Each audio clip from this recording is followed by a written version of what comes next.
como les decíamos antes de finalizar el segmento anterior, interesantísimo con el licenciado Juan Santos, ahora vamos a comenzar nuestro segmento que hemos dado en llamar Síntesis Educación, junto a Juana Díaz, mi compañera en este segmento que realmente me fascina. ¿Cómo estás? Bien, ¿y tú? Gracias a Dios, bien. Qué Usted bueno. cada vez tiene el cabello más corto, pero ¿y qué es esto? No, sí, No. es el mismo, lo que pasa es que la Peinadito diferente. salud va primero, la Ajá. vida práctica, ejercicio. Eso está muy bien. Ay, sí, sobre todas las cosas, eso primero. Así es, por ejercicio yo voy a tener el cabello como este personaje de Disney, ¿cómo se llama? Que tiene un cabello larguísimo. Estoy muy vaga últimamente, pero vamos a ver si en algún momento de estos me entusiasmo con el tema del ejercicio. Vale la pena, Claro, la verdad que sí. Claro que sí. Y hoy tenemos una invitada de honor. Sí, la verdad que sí. Y para hablar de educación en el mundo de la tecnología, porque Bueno. inclusión tiene que ver con uso de herramientas tecnológicas, pero sobre todo que estén al alcance de todos los ciudadanos, sobre todo aquellos que tienen alguna condición especial o discapacidad.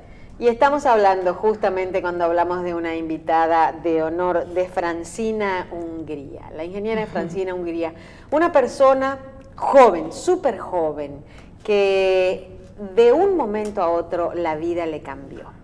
La vida le cambió y lo que en ese momento podía ser un final, resultó ser el inicio de algo insospechado quizás esa misma mañana para ella. Francina, bienvenida. Gracias por esa introducción y por permitirme compartir con ustedes y hablar de algo que para mí me es muy familiar, con lo que me identifico bastante, que es el acceso a las tecnologías para las personas con discapacidad. Y sí, bien lo has dicho, insospechado todo este camino que he venido recorriendo a partir de ese día que tuve que enfrentar de un momento a otro la oscuridad y la discapacidad, pero al mismo tiempo he ido descubriendo que a través de herramientas, de recursos pensados para potenciar las capacidades de una persona con alguna condición especial, pues definitivamente que esos obstáculos, esas barreras que normalmente están ligados a una persona con discapacidad desaparecen completamente. Realmente los caminos del Señor son difíciles y son raros y a veces no los entendemos, pero quizás Él necesitaba que usted estuviera en esa posición porque iba a tener la fortaleza, la comunicación, el manejo para ayudar a través de esto a miles de personas que quizás hasta hace poco tiempo no podían ser incluidas, no podían caminar por las calles con cierta facilidad, no eran tomados en cuenta, por decirlo de una manera. Yo me siento privilegiada y muy agradecida. Claro que sí. Y he tenido acceso a una serie de oportunidades que me han permitido poder seguir realizando mis actividades cotidianas con completa naturalidad, a tal punto que la discapacidad para mí no es un problema. Los problemas que yo pudiera decir que están en mi vida, que no los considero problemas, gracias a Dios, son los problemas triviales que tiene cualquier persona, que tengo 5 libras de más, que el chico que te gusta no termina de lanzarse, cualquier cosa, sí, pero menos la discapacidad. Y entonces hay que entender que en nuestros tiempos ya hay un marco legal que establece el acceso a oportunidades, la igualdad de acceso a oportunidades para las personas con discapacidad, y que debemos dirigirnos hacia cambios, hacia una transformación inclusiva en la sociedad para poder respetar ese derecho que tiene la persona con discapacidad de tener acceso a lo que para mí ha sido un privilegio, pero por derecho corresponde que cualquier persona con discapacidad tenga acceso a los recursos, a las herramientas pensadas para desarrollarse como cualquier otra persona. Y de eso estamos hablando. La Presidencia de la República, a través de la Oficina Presidencial de las Tecnologías de la Información y de la Comunicación, está poniendo ya están funcionando estas normas sobre accesibilidad web del Estado Dominicano, las NORTIC B12. Háblenos un poquito de eso.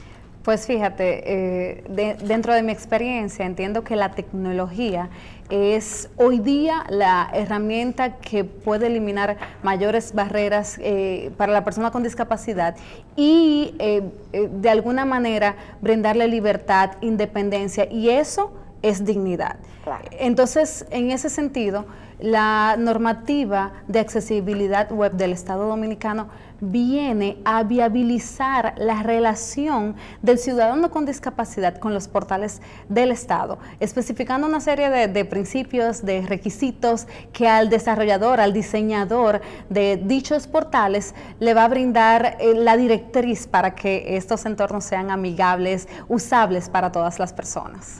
Francina, eso quiere decir que todas las instituciones estatales, sean centralizadas o descentralizadas, tienen en su portal web la manera, alguna aplicación,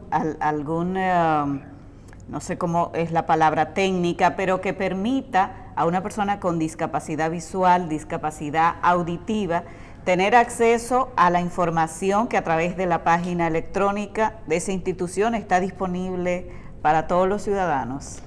Fíjese, hace tiempo estamos escuchando hablar de accesibilidad. Accesibilidad es precisamente la apertura de cualquier servicio, de cualquier instrumento, el diseño de los servicios para el uso de todas las personas. Entonces, pero no necesariamente conocemos cuál es el camino para volver algo accesible. Y de eso se trata la normativa de accesibilidad web, de brindar ese instructivo a los desarrolladores, que no nos preguntemos cuál va a ser el camino. Allí está plasmado para que puedan conocer cuál es la manera de acogerse a esta norma y de poder brindar los servicios del Estado, certificaciones, el acceso a la información, como bien has dicho que es tan importante, cualquier tipo de documento, instructivos, digamos, el acceso a posibilidades de emprendimiento o a entrenamientos online. Todo esto ahora a la mano de más de 1 millón de dominicanos que viven con algún tipo. ¿Y eso cómo ocurre? ¿Ahí existe algún video? Digamos, si yo quiero entrar en este momento al Ministerio de Hacienda o al MAP, Ministerio de Administración Pública, supongamos que yo tuviera una discapacidad visual total, o sea, que sea totalmente ciega. Sí. Si yo quiero accesar a la página web, ¿se activaría una especie de video o algo parecido que me permita informarme de todo lo que está al alcance mío en esa web? No funciona de esa forma, pero muy buena su pregunta. Fíjese, por ejemplo, yo soy adicta a la tecnología. Siempre he usado la tecnología en mi carrera, en mi vida profesional y en mi vida personal como cualquier otra persona, pero ahora con la discapacidad he conocido otro nivel de la tecnología. Hay teclados braille, ¿verdad? Hay teclado braille, ya eso es para una persona que se ha alfabetizado con el braille, con el sistema braille. Yo tuve una alfabetización convencional, pero lo que hace un dispositivo de tecnología asistiva, de tecnologías de apoyo, de tecnologías adaptativas es, digamos, convertir, por ejemplo, para una persona ciega, toda la información visual en audible. Entonces, por ejemplo, desde mi iPhone, yo introduzco información al celular mediante gestos táctiles en la pantalla touch. Es prácticamente un idioma entre mis manos y el dispositivo móvil, pero cuando se trata de un computador, entonces se hace a través del teclado. Una persona ciega no utiliza el mouse porque no pudiera hacer clic en el lugar que es, pero a través de comandos sí se puede introducir información al computador y este dispositivo, ya sea un smartphone o un computador, te devuelve la información de manera audible. Pero esa relación, esa interacción de la persona ciega, en este caso, y el computador o el dispositivo de tecnología asistiva no estaría completa si los portales web no son adecuados para que este tipo de programas funcionen correctamente. Es decir, un desarrollador a veces se diseña un botón que visualmente dice menú o dice secciones o cualquier otra cosa, pero el desarrollador pudiera ponerle botón. Y entonces la persona ciega no sabe dónde está parado en el computador. Y entonces con esta normativa sí brindamos las pautas específicas para evitar ese tipo de errores. Por ejemplo, también cuando vas a accesar a un portal que necesita que ingreses un nombre de usuario y clave de acceso, también se pueden brindar opciones que flexibilicen ese acceso de acuerdo a la discapacidad, que sean más comprensibles para esa persona con discapacidad intelectual, algunas notificaciones que sean visuales para aquellas personas con discapacidad auditiva, o si tienes un material audiovisual que esté subtitulado para que la información llegue a ese público también. Y bueno, con esto ampliar el impacto de los servicios que a través del proyecto República Digital se están acercando al ciudadano, y ya ustedes se imaginarán el impacto que tiene el no tener que movilizarse a una oficina de alguna de estas instituciones a buscar un documento y poder hacerlo desde la comunidad de su hogar, de su oficina, de algún computador de su comunidad, de la escuela. Y bueno, y con esto evitar una serie de obstáculos que tiene que enfrentar la persona ciega. ¿Y esto lo trabajan en conjunto el CONADIS y la OPTIC o una de las dos instituciones? Es una iniciativa de la OPTIC que ha elaborado esta norma junto con el CONADIS y el INDOCAL. Ok, ¿y el INDOCAL es? El Instituto Dominicano de la Calidad. Ok. Sí, así es. Que eso es lo que garantiza que todos estos trabajos y estos programas se realicen de buena manera. Obviamente que las instituciones, 200 portales, más los cabildos deben ajustarse ahora a la norma en los plazos establecidos para que sea efectiva esa relación de ciudadanos. Y hay que ampliarlo porque supuestamente, o sea, hasta no hace mucho tiempo, la inclusión era que en las esquinas haya una rampa. Eso era la inclusión de las personas con discapacidad. Perdón, pero eso es accesibilidad pero física. Era así. Sí, claro, o sea, claro. Respetamos a la gente con discapacidad porque tenemos una rampa en las esquinas, y quizás hay una rampa, pero en la isleta del medio no la hay.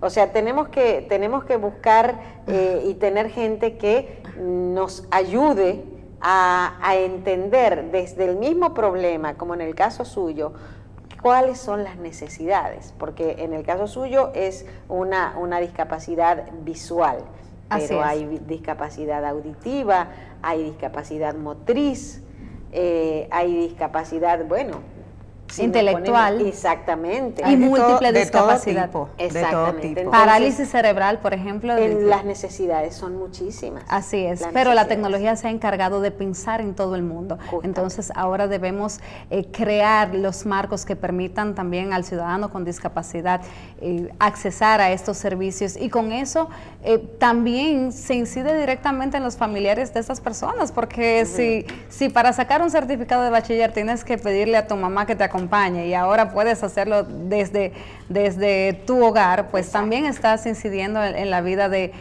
esa persona y con ello brindándote independencia, esa libertad, esa sensación de yo puedo.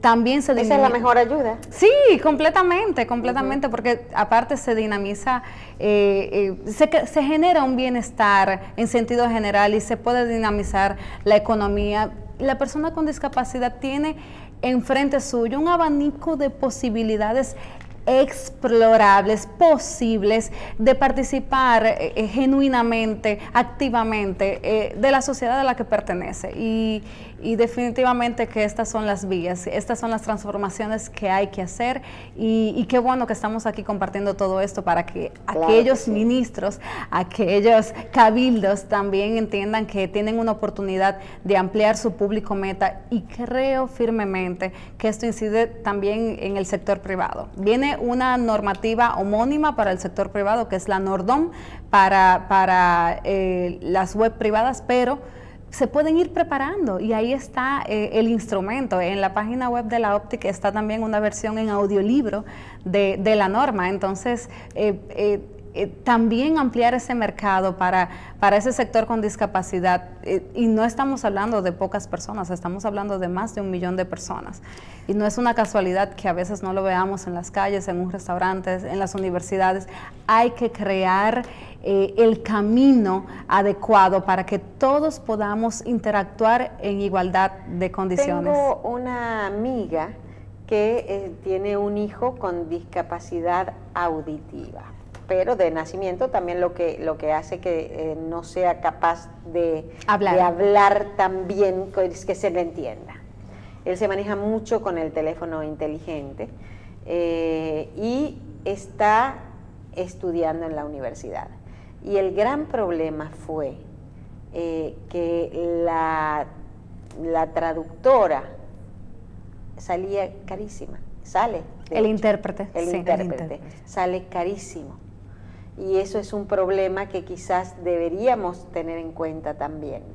Sí, pero sabes que en el caso particular, yo creo que parte de eso tiene que ver con la ingeniería, que uno busca como soluciones prácticas. Y yo buscaría más bien alguien que en clases, en las clases de este chico, pueda copiar las clases, porque evidentemente si está en la universidad, este niño sabe leer, escribir, sí. Entonces que simplemente transcriba y entonces ahí no está la necesidad de un intérprete, porque el deber en sí de la universidad es que toda la información que se esté brindando verbalmente en esa clase, se le brinde a ese niño, a ese joven, de manera escrita. Eso es un deber de la universidad. Entonces, uno también tiene que buscar las vías posibles, porque aquí... Eso es lo que me pasó, o sea, que justamente ella decía, ¿cómo puedo? Yo no puedo enfrentar este gasto de tener una intérprete para él en la universidad durante toda la carrera. Y es difícil. Pero si ya el niño sabe leer y escribir, ha dado un paso enorme, porque aquí hay muchas personas con discapacidad auditiva que no han tenido ese beneficio y sí dependen de la lengua de señas. Y trabaja en un ministerio, vamos a decirlo, trabaja en el Ministerio de Obras Públicas y Comunicaciones en la parte de informática. Pero él excelente. Es un fiebrú, como dicen, de las computadoras y demás. Sí. Y es lo que va a estudiar en la universidad, pero tiene su trabajo. Hablando de eso, Francina, ¿qué tal la capacidad o la posibilidad de trabajo? Hablamos de un ministerio. Yo tengo entendido que hay muy pocos ministerios que aceptan, ¿o estoy equivocada? Pues yo creo que sí, que hay cierta apertura en el sector público. De hecho, es uno de los mayores empleadores de personas con discapacidad, si lo vamos a comparar con el sector privado, que todavía hay cierto temor a adaptaciones que hay que hacer físicas, que no en todos los casos es así. Entonces, por ejemplo, tengo amigos en el Ministerio de Trabajo, tengo amigos en el despacho de la primera dama, amigos, colegas de funciones, personas ciegas, en la Junta Central Electoral, o sea, en el CIRD. Conozco más personas que están trabajando en el sector público que en el sector privado. También tengo amigos en el sector privado, o sea, pero es de manera más puntual. Ahora bien, hay que entender que hay un círculo vicioso entre la pobreza y la discapacidad y el acceso a la educación. Dicho esto, si bien es cierto que todavía falta mucho por hacer en términos de educación y que se están abriendo los caminos, o sea, tenemos aulas diversificadas para poder brindar igualdad de acceso a la educación a los niños con discapacidad desde las escuelas, empezando con la discapacidad visual. No es menos cierto que también allá afuera hay muchas personas capacitadas, preparadas para poder trabajar y que no lo están haciendo o están en una posición por debajo de sus competencias. Entonces, en ese sentido, pienso que hay que cambiar falsos paradigmas y hay que entender que desde el 2013 existe una ley de discapacidad que establece unas cuotas. Las cuotas son una forma de discriminación positiva que de alguna manera busca normalizar la relación del ciudadano con discapacidad en su sociedad. Cuando hablamos de cuotas de un 2% en el sector privado y un 5% en el sector público, estamos hablando de puestos reservados exclusivamente para las personas con discapacidad. Entonces las empresas tienen que dar ese paso, utilizar esa ley como un instrumento para aprender, para acabar con esos falsos paradigmas y también para adecuar sus servicios, para adecuar sus instalaciones físicas, sus entornos digitales, tanto para tener empleados con discapacidad como para tener clientes con discapacidad. O sea, también hay una especie de oportunidad de ampliación del mercado que es espectacular. A veces solamente lo vemos como una dificultad y siempre detrás de una dificultad, de un reto, se esconde una oportunidad. Una solución y una oportunidad. Y de fortalecernos, de alcanzar niveles que no habíamos pensado en nuestro negocio, en nuestra vida. ¿Cómo van las instituciones estatales en el cumplimiento de esa cuota? Y lo pregunto porque han sido reiterativas las demandas del CONADIS, Consejo Nacional de Discapacidad, y otras organizaciones sin fines de lucro que se dedican a trabajar específicamente con una población con alguna u otra discapacidad. ¿Cómo vamos como país con el cumplimiento de esa cuota de un 5% de empleados públicos que presentan alguna discapacidad? Pues déjame explicarte un poquito, Juana. El reglamento a la ley 513 salió en diciembre de 2016.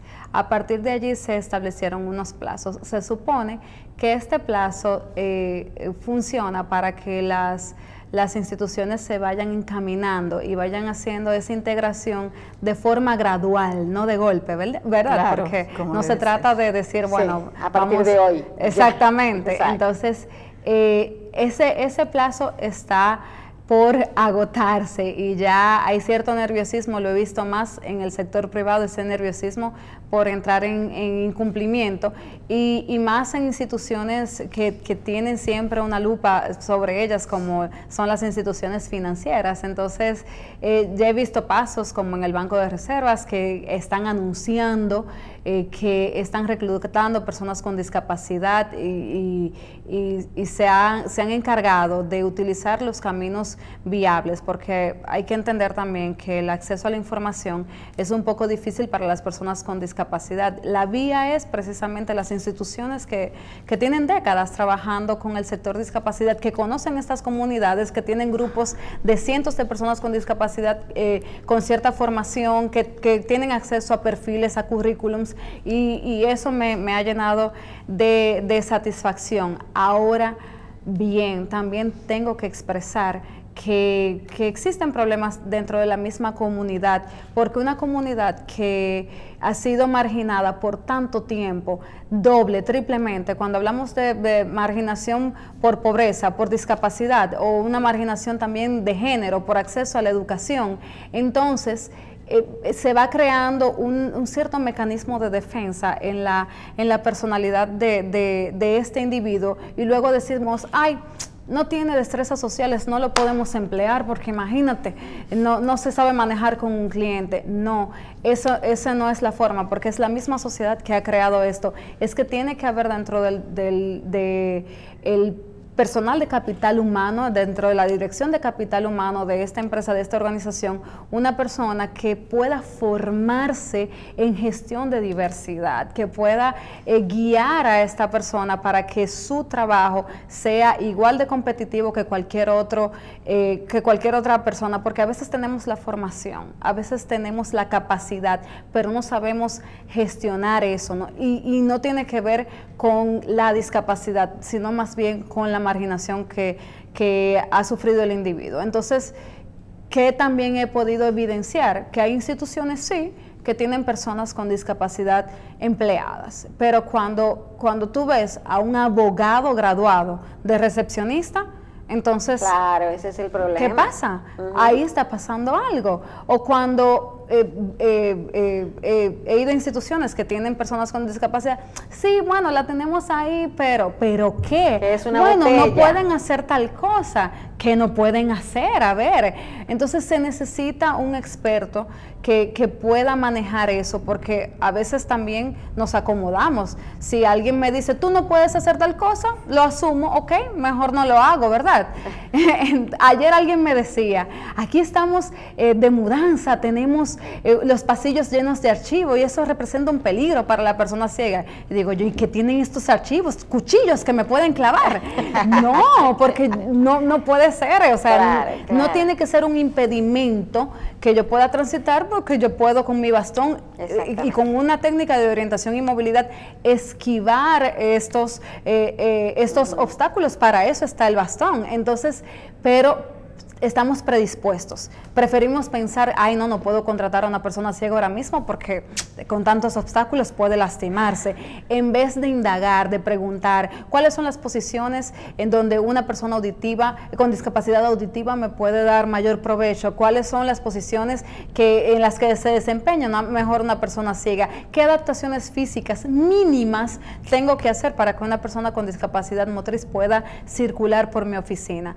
Y cuando digo mínimas es porque la persona con discapacidad ya estamos acostumbrados a que los entornos no sean 100% accesibles, y aprendemos a autogestionarnos porque hay que vivir, hay que comer, hay que trabajar. Tenemos las mismas necesidades que los demás. No me gusta cuando dicen necesidades especiales porque pienso que es la misma necesidad de cualquier otro ciudadano de accesar a educación, a empleo, a recreación y hacerlo todo de manera autónoma. Claro. Qué bueno que tocas ese término de necesidad especial, porque no necesariamente el cambio de una palabra, de un concepto, equivale al cambio de la forma de pensar. O sea, todos estuvimos de acuerdo en un momento dado en que usar la palabra minusvalía, minusválido, era un tanto ofensivo. Y sustituimos para personas con necesidades especiales o una persona con discapacidad. Sin embargo, en la práctica puede darse lo que tú acabas de mencionar. Un abogado que está en una oficina trabajando de recepcionista, por citar un ejemplo, un contador que puede estar, no sé, en algún departamento de compra o movilizando documentos de un lugar a otro.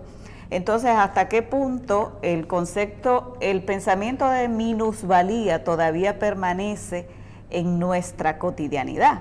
Habría que preguntarnos si nosotros realmente en la práctica estamos poniendo en práctica lo que realmente significa inclusión.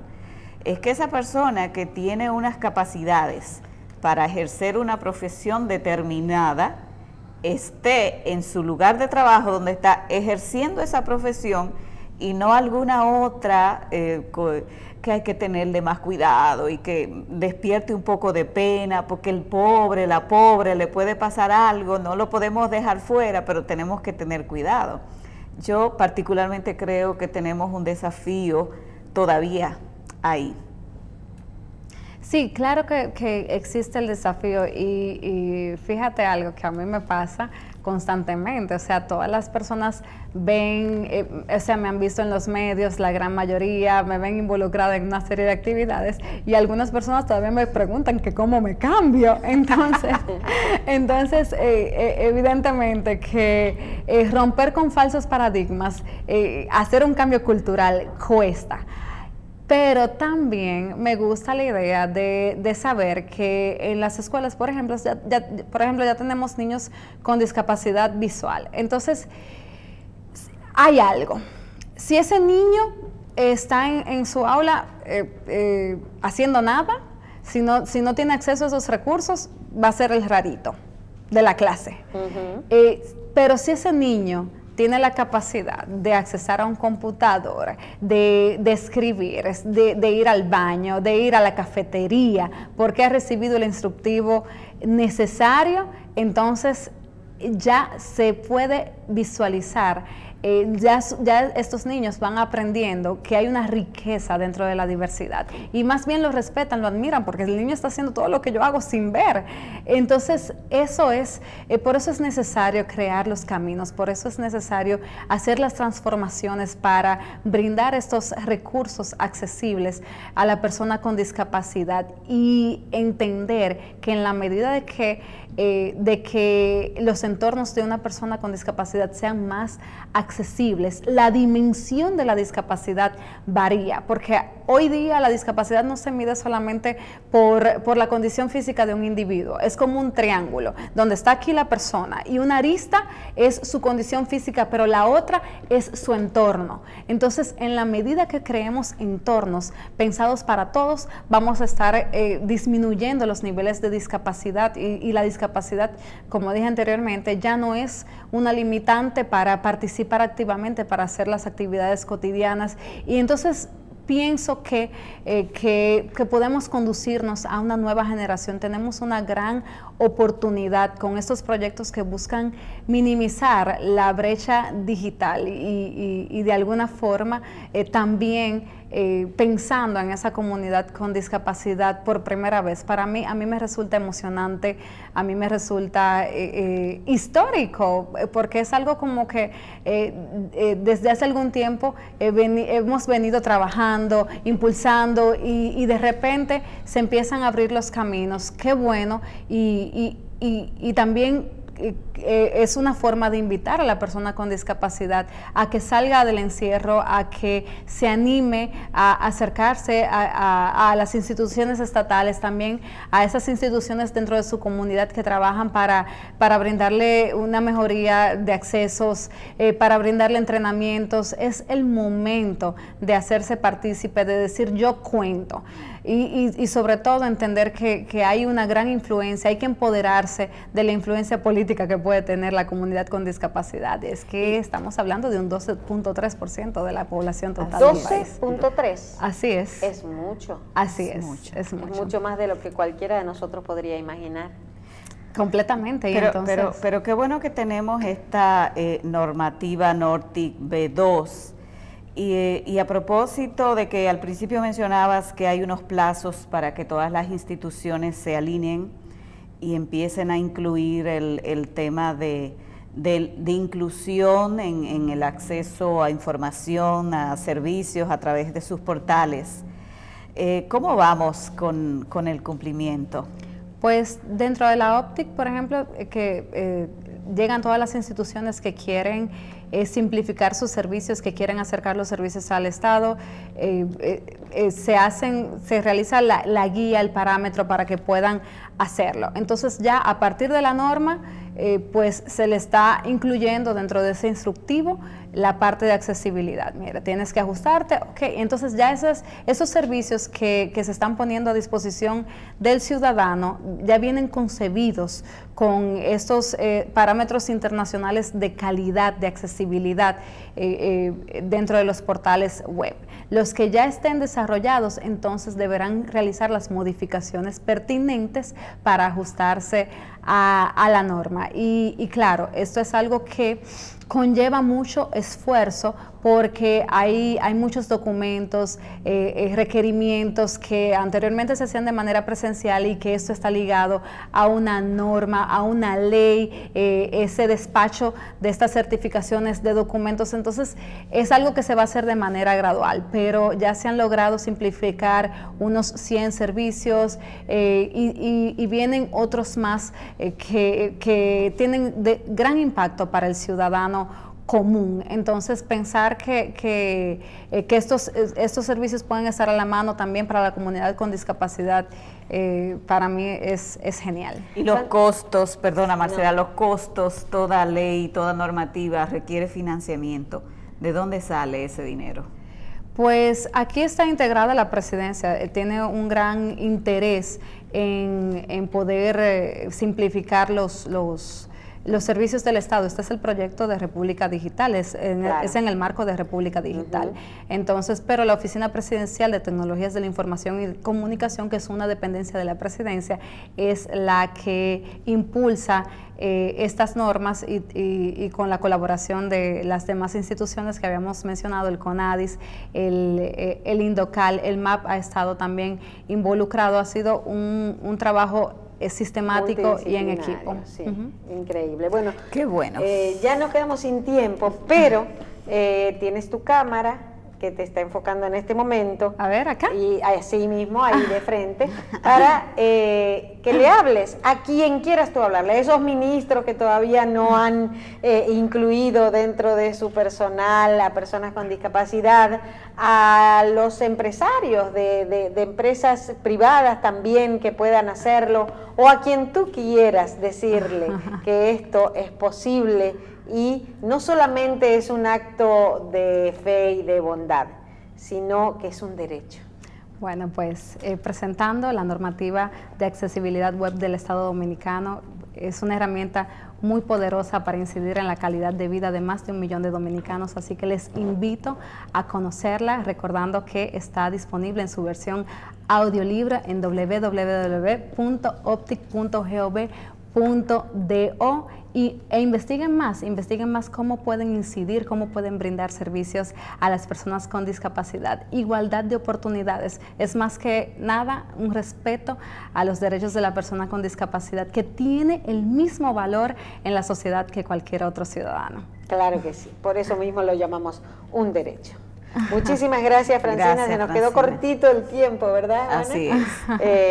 Ojalá puedas darnos una vuelta dentro de un tiempecito a ver. Invítame, ha sido genial, claro, me encanta. Así podemos hablar si ha aumentado. En lo que a nosotros respecta, seguramente vamos a poner nuestro granito de arena y estamos a tu disposición para cualquier cosa que necesites. Amén, muchas gracias.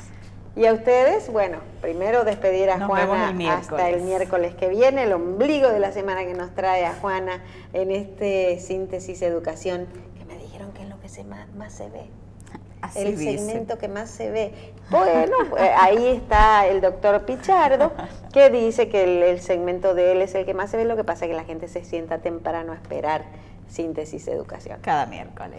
Gracias, Juanita. A ti. Y a ustedes los despido. Hasta mañana, siempre y cuando el Señor así lo disponga. Bien tempranito.